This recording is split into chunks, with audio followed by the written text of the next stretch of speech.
What's up, everybody? Matt Gajewski here, back again with the Odd Shopper channel. Today, we're talking college football prize picks ahead of Week 10. Before we get started, make sure to hit that thumbs up button, subscribe to the channel, and hit the notification bell so you know when this and all other content goes live. We are brought to you by PrizePicks. They have a first match deposit bonus up to $100 for new users. They're also giving you one free month of Stochastic Plus. We have all sorts of player projections on the site that you can cross-reference with PrizePicks. PrizePicks has NBA, NFL, NHL, college football, as well as a ton of niche sports that you can take advantage of. You must be 21 or older to play. If you or someone you know has a gambling problem, please call or text 1-800-GAMBLER. The link is in the video description below. But let's dive into the slate, show you PrizePicks as we talk about them. First up, we're going to give you a 4-pack, and that starts with TreVeyon Henderson for Ohio State. We're going to go over on total yards for TreVeyon Henderson. They are 18.5-point favorites over Rutgers. The total's low. The matchup's tough. Rutgers has a good defense, but we're still looking at Ohio State implied for 31 points as an 18.5-point favorite. More importantly, Mayan Williams went down for the year for Ohio State. They've shown no faith in Chip Trayanum, who's been below 10 touches in 3 straight games. 2 of those Henderson didn't play. And then Dallin Hayden hasn't touched the ball in 2 straight games. They just do not want to use him unless absolutely forced. Last game, TreVeyon Henderson had 29 touches, 24 carries, and 5 targets. We're showing value in both the rushing prop and the receiving prop. If you wanted to play those individually, there's no issues whatsoever.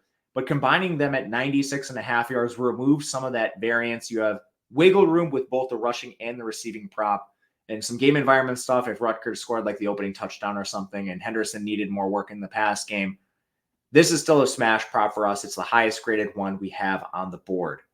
Number 2 and number 3, actually, we're going to go to the same game. It's Kansas State versus Texas, a game that might get up and down a little more than the total indicates. It sits at 49.5.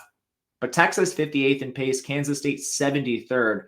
We'll start on the Kansas State side with Ben Sano, their tight end, receiving prop of 30.5 yards. This comes in depressed after Kansas State pulled the plug on him early in 2 straight games. He got hurt in their second most recent contest, and then he had just a 50% route rate last game.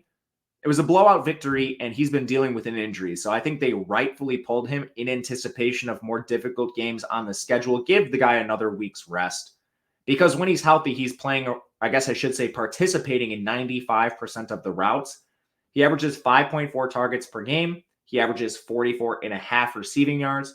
And that's all considering he's only played a part-time role in the last 2 contests. Now we're expecting him to return to that full-time role. And while Texas has an elite secondary, Kansas State's offense has been humming under Will Howard. And Sano led the team in targets prior to the injury. So this is a player we're trying to get a bounce back spot on. We project him a little closer to that receiving yard average on the year at 45 yards, which gives us a lot of value towards the over.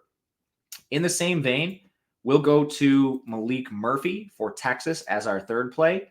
He sits at 180.5 passing yards. And Malik Murphy, we still don't know a lot about him. He had his first start last week. They absolutely clobbered BYU. So we didn't see them unleash the full Malik Murphy, but he's a pure pocket passer, gives you nothing on the ground. His efficiency stats are okay, but again, small samples. What I'm hanging my hat on here is a far more competitive game. We just talked about the pacing maybe being a little bit better than the total, and he's still throwing to elite receivers. Xavier Worthy, A.D. Mitchell, Jatavian Sanders, Jordan Whittington. This is an excellent crop of receivers. And with players like this, you don't need your quarterback to go out there and be Drake May or Caleb Williams. You have to deliver the ball to your playmakers, let them create in space, and you could still eclipse this prop. In the same offense, we're seeing Quinn Ewers average 272 yards per game. And no, Malik Murphy's not Quinn Ewers, but he's also a little better than 180 passing yards. For a little bit more context in this Kansas State pass defense, they've been pretty good this year, 6.4 yards per attempt. They've also faced a slew of backup quarterbacks, 4 backup quarterbacks on their schedule this year, allowing their defense to tee off. This team lost 2 NFL corners, and they've been carved up by some of the elite quarterbacks they've faced, which are few and far between on this schedule. Our final one in the 4-back today is going to be Cade Klubnik, under 228. This one's already taking money. I tried to get this at 230, but waited to record the video. So here we are with a 228 prop. Not drastically different, but every yard counts. In this game, Clemson is a 3-point underdog to Notre Dame, 45 total, extremely low. Clemson typically plays fast. They're 25th in pace. Unfortunately, they're facing a Notre Dame team that ranks 114th and slows the pace of their games to an absolute slog.